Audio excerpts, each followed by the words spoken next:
6:45. This is the Sri Lanka Broadcasting Corporation.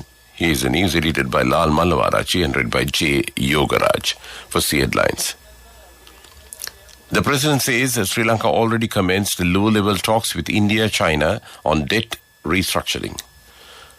A report of the special committee related to the May 9th violent incidents will be submitted to the Parliament soon. World Tourism celebrated today. China has donated 88 fully equipped mobile laboratory buses to Sri Lanka for the diagnosis of chronic kidney disease in patients. News overseas, Russia admits war mobilization errors amid growing public opposition. In sports, Sri Lanka legends meet Bangladesh legends of the Road Safety World Legends at Raipur today. And those are the headlines. President Ranil Wickremesinghe says that the discussions on restructuring Sri Lanka's bilateral debt has already commenced with India and China at a low level, and that he is visiting Japan to discuss their role in the process. He stated that talks with China would go to a higher level probably after the National Congress of the Chinese Communist Party. The President stated this during an inclusive interview with Stat News Global Editor-in-Chief Nitin A. Gokhale, responding to a question regarding the progress made thus far with regard to resolving the economic crisis. He said Sri Lanka has to deal with its creditors. Sri Lanka had discussions with the IMF and come to a staff-level agreement, but now the country has to deal with the creditors. He said that he is going to Japan to discuss with Japanese government their role. State Minister of Defence Pramith Bandarathanakone says in Parliament that the report of a special committee related to the violent incidents that took place on and around May 9th was handed over to the President on the 8th of September, and accordingly steps will be taken to inform the Cabinet and Parliament about it in future. The State Minister said this recently while presiding over the first meeting of the Ministerial Consultative Meeting on Defence related to the new season. Meanwhile, approval of the Ministerial Consultative Committee on Defence was received to present the order made under the Extradition Law number 8 of 1977 related to extradition treaty between Sri Lanka and the United Arab Emirates for the approval of Parliament. The purpose of this is to remove the legal obstacles in bringing criminals from the United Arab Emirates to Sri Lanka according to the extradition treaty made between the two countries in 2014. Today is World Tourism Day. World Tourism Day is celebrated every year on September 27th to promote tourism in various parts of the world. The celebrations are organized by various countries in their cities and states. In 2022, the host country, Indonesia, for World Tourism Day occasion, the central theme of World Tourism Day is Rethinking Tourism. To mark the day, a special program has been organized at the Colombo National Museum premises today. A trade fair has also been organized. Director General of the Museums Department, Mrs. Tanuja Kasturiara, she says that this is open for both foreign and local tourists from 9 a.m. onwards. This news comes to you from Sri Lanka Broadcasting Corporation. The government of China has donated 8 fully equipped state-of-art mobile laboratory buses worth over 660 million rupees to Sri Lanka for the diagnosis of chronic kidney disease (CKD) in patients.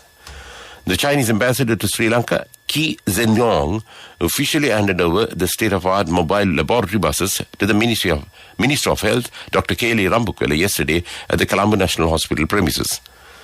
The 8 state-of-art CKD screening vehicles complying with the international standards will be commissioned to the Regional Health Service Directorate officers in CKDU affected areas in Anuradhapura, Polonnaruwa and Vavuniya. Minister K.L. Rambukwala has instructed officials to conduct an island-wide survey to identify problems related to nutrition of the people.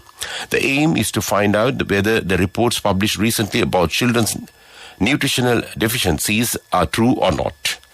He said necessary measures will be taken based on the data obtained from the survey. Meanwhile, Dr. Rukshan Belana says there is no acute level of malnutrition in Sri Lanka. He pointed out that the crisis has occurred due to the details presented by UNICEF official with political aims. The U.S. ambassador to UN agencies in Rome, Cindy McCain, has assured to give all assistance to the development of Sri Lanka's agricultural sector. She said a special discussion will be held with all relevant stakeholders when she met Minister Mahinda Amravira at his ministry. The U.S. ambassador to Sri Lanka, Julie Chung, was present on this occasion. Minister Amravira disclosed that many European countries have come forward to lend their support to rebuild Sri Lanka. And that's local news. The main news story is brought to you by Siddhalepa Vedamahatmya. The farmers in Jaffna will receive the first consignment of urea for the year 2022-2023 Maha cultivation. Agriculture Minister Mahinda Amravira confirmed that at a special meeting at the State Timber Corporation Auditorium recently, where the issue of releasing land in the northern province belonging to the Wildlife and Forest Department for promoting agriculture in the north and the Lagoon Development Program was discussed. Fisheries Minister Douglas Devananda and Agriculture Minister Mahinda Amravira chaired the meeting. Minister Amravira said that since the Fisheries Minister has been endeavoring for gaining food security, the first load of urea of 200 metric tons will be dispatched to the peninsula. And that was top news. The main news story was brought to you by Siddhalepa Vedamahatmya. In Watchlight, the Public Utilities Commission of Sri Lanka has approved power cuts of 2 hours and 20 minutes for today and tomorrow. Accordingly, the power cuts for the 2 days are to be imposed as 1 hour during daytime and 1 hour and 20 minutes during night. And that was Watchlight. And moving on to world news headlines, Russia admits war mobilization errors amid growing public opposition. Giorgia Meloni, Italy's far-right, wins election and vows to govern for all. Hurricane Ian forces NASA to shelter Artemis moon rocket. And those are the headlines of the world news. The Kremlin has admitted mistakes were made in its drive to mobilize a Russian army reserve to fight in Ukraine amid growing public opposition. There are cases when the decree is violated, Russian President Vladimir Putin's spokesman said, adding that all the errors will be corrected. Multiple reports say people with no military experience or who are not old or who are too old and disabled are being called up. Last week's mobilization decree has already triggered widespread protests. Far-right leader Giorgia Meloni has claimed victory in Italy's election and is on course to become the country's first female prime minister. Ms. Meloni is widely expected to form Italy's most right-wing government since World War II. That will alarm much of Europe as Italy is the EU's third biggest economy. However, speaking after the vote, Ms. Meloni said her Brothers of Italy party would govern for everyone and would not betray people's trust. The American Space Agency is to pull its Artemis 1 moon rocket off the launch pad in Florida because of an approaching hurricane. NASA says the Space Launch System SLS vehicle will be rolled back into its engineering workshop to protect from a hurricane. Hurricane Ian is moving through the Gulf of Mexico and is expected to make landfall in Florida on Thursday. And that was world news. And moving on to development news, Minister of Agriculture Mahinda Amravira recently launched the value-added special rice flour production project jointly implemented by the National Food Promotion Board with the Gannaruwa Food Research Unit. The rice flour processing factory reserved for the trainees of the Gannaruwa Agricultural Training Institute was brought under the National Food Promotion Board. Arrangements have been made for the sale and distribution of the rice flour products produced at the factory nationwide with the public-private partnership with the Ailey's company. And that was development news. Sports News is brought to you by... With many values that bind us beyond the transaction, we are Sampath Bank. We present your future. The match between Sri Lanka legends and Bangladesh legends of the Road Safety World Legends will be played at Raipur in India today at 3:30 p.m. Sri Lankan time. Sri Lanka legends enters this match undefeated. Tilakana Dilshan leads the team. And that was Sports News. The fastest way to earn the highest interest from NSB, now extended till the 30th of September just for you. Your short-term deposits receive an attractive interest rate of 20% in 3 months and 22% in 7 months. Visit a bank branch or a main postal office today. NSB, the only bank with 100% government guarantee. Business News, sponsored by National Savings Bank, the safest place for your money. A high-powered business delegation from India's Dronacharya International Business Council will be in Sri Lanka from today to explore trade and investment opportunities in Sri Lanka.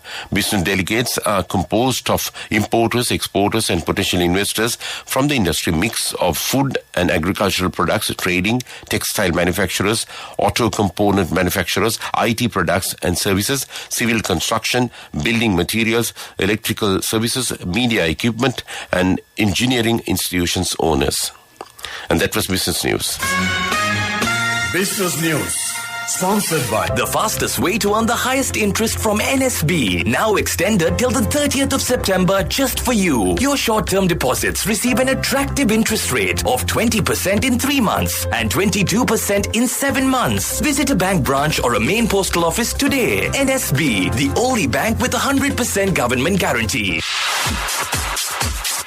Economic news, courtesy of... Saving money isn't easy when you have responsibility. That's why we promise to give you the best returns and guarantee on your investment. LOLC Finance Fixed Deposits. Maximize your savings. LOLC Finance PLC, incorporated on the 13th of December 2001, is rated SLA stable by ICRA Lanka Limited and is licensed by the Monetary Board of the Central Bank of Sri Lanka under the Finance Business Act number 42 of 2011. Sri Lanka Tea Board Chairman Niraj Dimal says that even with a low crop, the country has managed to earn $882 million from the tea exports in the first 8 months of this year. He said during the first 7 months, rubber, coconut and export agriculture has earned $600 million, $590 million and $250 million respectively. And that was Economic News. LOLC Finance is taking the power of innovation to the next level, winning 5 goals at the Technovation Awards 2022, leading the digital revolution with cutting-edge interbanking digital payments. LOLC Finance claims the overall gold award, whilst also claiming an extraordinary victory in digital banking. LOLC Finance will continue to innovate with the next generation digitalization of financial services, delivering a superior customer experience. Finally, in the weather report, the Met Department says showers or thundershowers will occur at several places in central, Uva, north central and eastern provinces and in Mullaitivu district during the evening or night. Fairly heavy showers above 50 millimeters can be expected at some places in north central, Uva and eastern provinces. A few showers will occur in western and Sabaragamuwa provinces and in Galle and Mathura districts. And that was weather report. To wind up this news broadcast, let's look at the main points once again. The President says Sri Lanka already commenced low-level talks with India and China on debt restructuring. Report of the Special Committee related to the May 9th violent incidents will be submitted to Parliament soon. World Tourism Day celebrated today. China has donated 8 fully equipped mobile laboratory buses to Sri Lanka for the diagnosis of chronic kidney disease in patients. And with that, we conclude this morning news broadcast of Sri Lanka Broadcasting Corporation and expect to sound the thumb to keep you company with the rest of the programs this Tuesday morning.